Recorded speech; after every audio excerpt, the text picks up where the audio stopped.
الحمدللہ، اللہ تعالیٰ کا لاکھ لاکھ شکر ہے کہ مالک نے اپنی یاد کی توفیق اور موقع عطا فرمایا۔ لاکھوں اور کروڑوں درود حضرت محمد مصطفیٰ صلی اللہ علیہ وآلہ وسلم پر، جن کے طفیل مالک الملک نے یہ مہربانی عطا فرمائی۔ سامعین کرام، اللہ تعالیٰ نے قرآن پاک میں سورہ بقرہ آیت نمبر 67 میں ارشاد فرمایا، اور وقت یاد کرو جب حضرت موسیٰ علیہ السلام نے اپنی قوم سے کہا، بے شک اللہ تعالیٰ تم کو حکم دیتا ہے کہ گائیں ذبح کرو۔ انہوں نے کہا کہ کیا آپ ہمارے ساتھ مذاق کرتے ہیں؟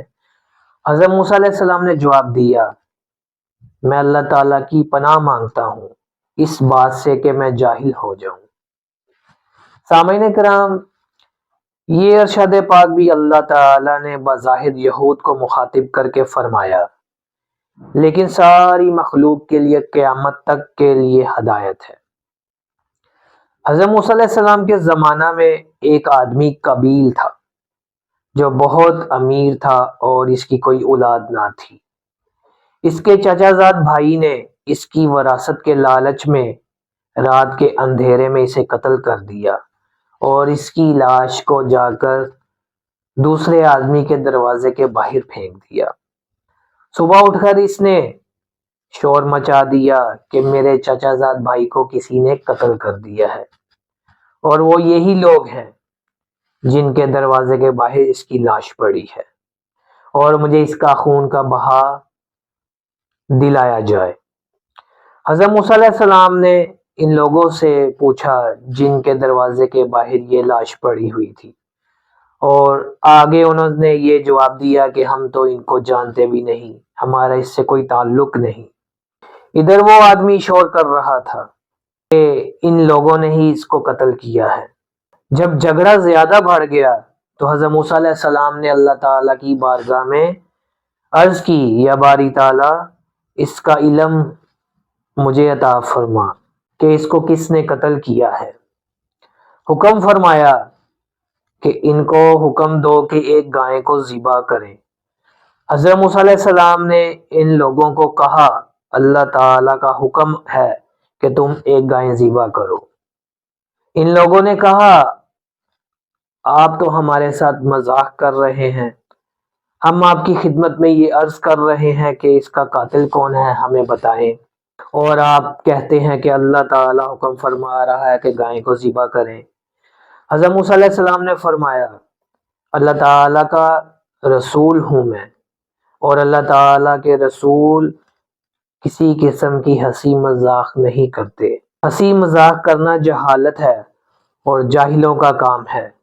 میں وہی بات کو بتاتا ہوں جو اللہ تعالیٰ نے حکم فرمایا ہے۔ گائیں ذبح کرنے کے اس حکم میں پس پردہ اللہ تعالیٰ کی بہت بڑی حکمت تھی۔ اس وقت ایک آدمی بڑا ہی نیک اور عابد تھا جس کا ایک ہی لڑکا تھا۔ اس کا کوئی آسرا اور کوئی سہارا نہیں تھا۔ جب اس کی موت کا وقت قریب آیا، گائے کی بچھیا جو اس کے پاس تھی وہ اسے لے کر جنگل میں چلا گیا، اور اللہ تعالیٰ سے عرض کی کہ اللہ، میں اس بچے کو اور اس گائے کی بچھیا کو تیرے حوالے تیرے سپرد کرتا ہوں۔ جب یہ بڑی ہو جائے تو میرے بچے کے لیے مفید ثابت ہو۔ اور وہ آدمی فوت ہو گیا۔ بچہ جب جوان ہوا تو وہ بہت ہی نیک اور صالح تھا۔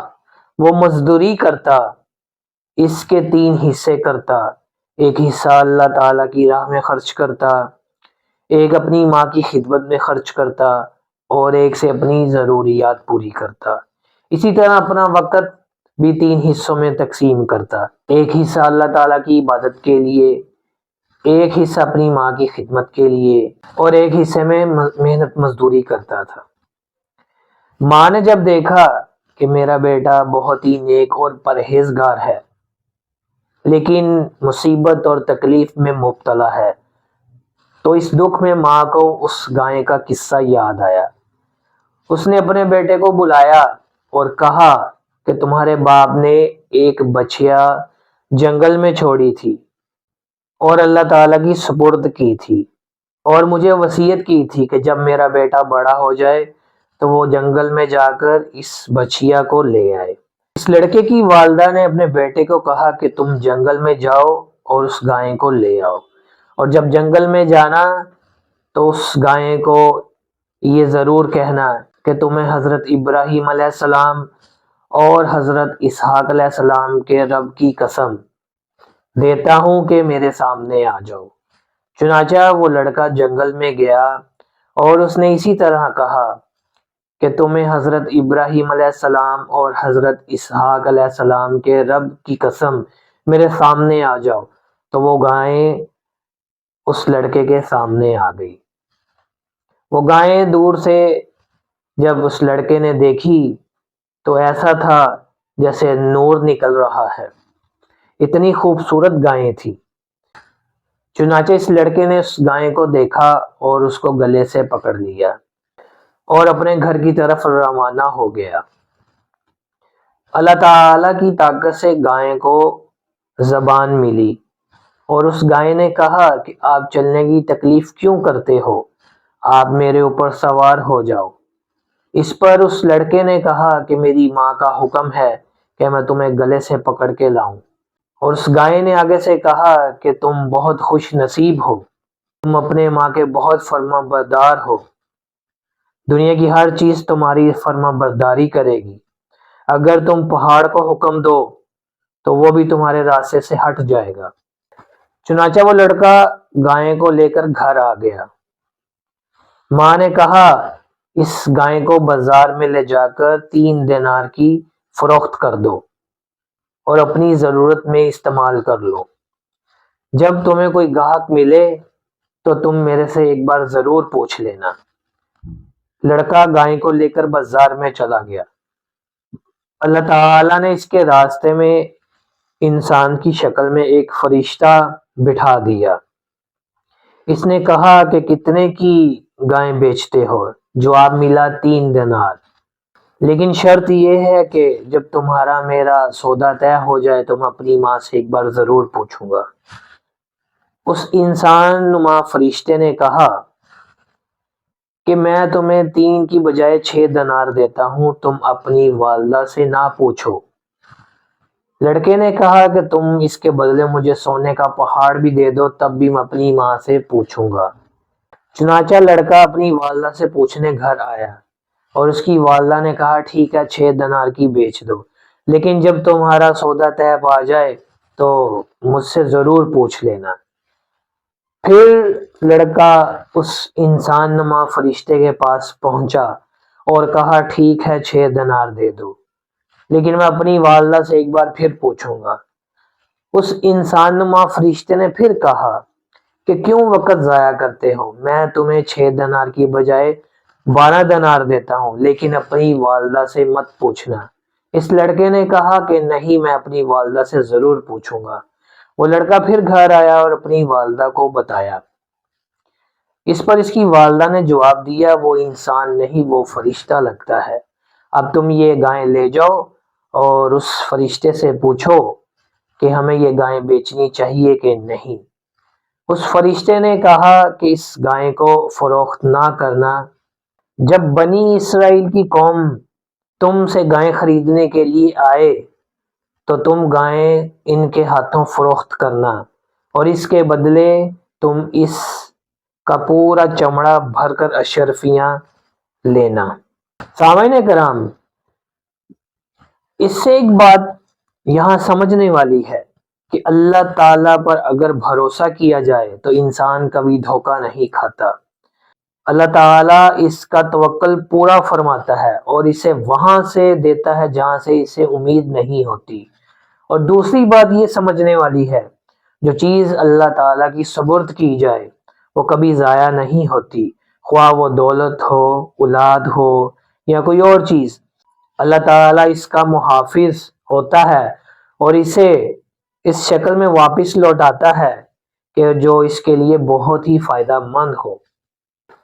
تیسری بات یہ ہے کہ اللہ تعالیٰ کو ماں باپ کی تابعداری اور خدمت بہت ہی پسند ہے۔ جو آدمی اپنے ماں باپ کا تابعدار ہوتا ہے اللہ تعالیٰ اس پر خصوصی رحم و کرم فرماتا ہے۔ ایک انصاری نے رسول پاک صلی اللہ علیہ وسلم کی خدمت میں عرض کی، یا رسول اللہ صلی اللہ علیہ وسلم، میں کس کے ساتھ اچھائی کروں؟ آپ نے فرمایا اپنی ماں کے ساتھ اچھائی کرو۔ انہوں نے پھر فرمایا، یا رسول اللہ صلی اللہ علیہ وسلم، میں اب کس کے ساتھ اچھائی کروں؟ پھر فرمایا اپنی ماں کے ساتھ اچھائی کرو۔ پھر انہوں نے پوچھا کہ میں اب کس کے ساتھ اچھائی فرماؤں؟ آپ نے پھر فرمایا اپنی والدہ کے ساتھ اچھائی کرو۔ پھر انہوں نے چوتھی بار عرض کی کہ یا رسول اللہ صلی اللہ علیہ وسلم، اب میں کس کے ساتھ اچھائی کروں؟ تو فرمایا اپنے باپ کے ساتھ اچھائی کرو۔ یعنی ماں باپ کے ساتھ اچھائی کرنا اللہ تعالیٰ کو بہت ہی پسند ہے، اور اللہ تعالیٰ کا یہ حکم ہے کہ اس کے صلے میں اللہ تعالیٰ دین و دنیا میں انسان کو کامیابی اور عزت عطا فرماتا ہے۔ سامعین کرام، وہ ماں باپ جو اللہ تعالیٰ کے نزدیک اتنے مقبول ہوتے ہیں، ان کی خدمت سے اللہ تعالیٰ بہت راضی ہوتا ہے۔ ان کی محبت بھی اللہ تعالیٰ کے محبوب صلی اللہ علیہ وسلم پر قربان کرنے کا حکم ہے۔ نبی پاک صلی اللہ علیہ وسلم کی حدیث پاک ہے کہ تم اس وقت تک ایماندار نہیں ہو سکتے جب تک میرے ساتھ اپنے ماں باپ، اپنی اولاد، جان و مال اور ہر چیز سے زیادہ محبت نہ رکھو۔ معلوم ہوا کہ نبی پاک صلی اللہ علیہ وسلم کی محبت اور غلامی ماں باپ کی خدمت، تابعداری اور غلامی سے بھی کئی گنا اعلیٰ درجہ رکھتی ہے، اور یہ اللہ تعالیٰ کی بارگاہ میں زیادہ مقبول ہے۔ اتنی اعلیٰ محبت، تابعداری اور غلامی دل میں کس طرح پیدا ہو سکتی ہے؟ کیونکہ انسان کے ساتھ شیطان بھی ہے، نفس بھی ہے، دنیا بھی ہے، اور اس کے اندر کئی خواہشات ہیں جو ہر مقام پر اس کا راستہ روکتی ہے۔ پھر یہ محبت کس طرح غالب آ سکتی ہے کہ انسان ساری خواہشات کو بھی قربان کر دے، ساری محبتوں کو بھی قربان کر دے، سارے خوف، خوشیاں اور امیدوں کو بھی بھلا دے؟ یہ اسی وقت، اسی صورت میں ہو سکتا ہے کہ انسان کے اندر ایک ایسی طاقت پیدا ہو جائے جو ساری چیزوں پر غالب آ جائے۔ وہ طاقت کون سی ہے؟ وہ طاقت نسبت رسولی صلی اللہ علیہ وسلم ہے۔ نسبت رسولی صلی اللہ علیہ وسلم کس طرح حاصل ہو سکتی ہے؟ یہ سینے کو صاف کرنے سے حاصل ہوتی ہے، اور سینے کو کس طرح صاف کرنا چاہیے؟ یہ اللہ تعالیٰ کی یاد سے صاف ہوتا ہے۔